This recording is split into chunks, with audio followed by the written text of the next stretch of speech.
Hiyligar Xitoy Turkiyada ko'rinishda Xitoyga xizmat qiladigan, amaliyotda bo'lsa Astırtın Sharqiy Turkiston da'vosiga qarshi faoliyat olib boradigan bir tashkilot qurdi.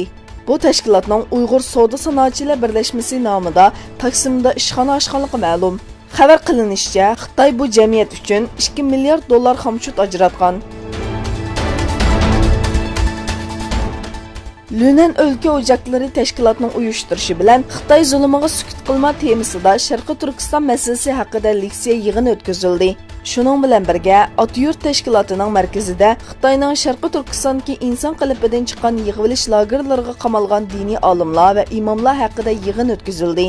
Yig'in ishtirokchilari yillardan buyon Xitoy yig'ilish lagerlarida tutib turilayotgan urug' tuqqanlari va oila a'zolari haqida Birlashgan Davlatlar Tashkiloti va xalqaro kishilik huquq tashkilotlariga kerakli isbot va ma'lumotlarni berdi.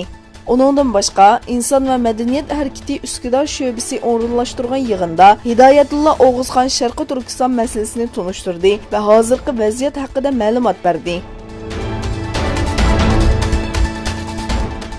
Shvetsiyaning poytaxti Stokgolmdagi Xitoy bosh elchixonasi oldida Xitoyning Sharqiy Turkistondagi kishilik huquq tajovuzchiliklariga qarshi namoyish o'tkazildi. Belgiya Islom Federatsiyasining o'rinlashtirishi bilan Bryusseldagi Xitoy bosh elchixonasi oldida Xitoyga qarshi namoyish o'tkazildi. Uningdan boshqa, Istanbul Baykozda Xitoyning Sharqiy Turkistondagi zulmiga qarshi namoyish o'tkazildi. Guaidoning qo'llovchilari Amerikani Venesuelaga mudohila qilishga chaqiriq qilishni davomlashtirmoqda. Namoyishlarda bo'lsa, Isroiliya va Amerika bayroqlari diqqat tortdi.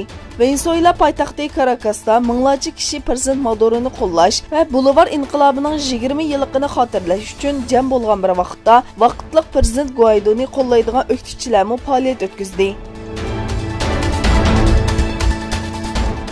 İsrailiya bosh ministri Netanyahu nima qilayotganinglarni bilamiz. Isroiliyaning bexatarligi va kelajagiga kafolat qilish uchun qo'limizdagi barliq imkonlarni qo'llanib Eronga qarshi turishni davomlashtiramiz dedi.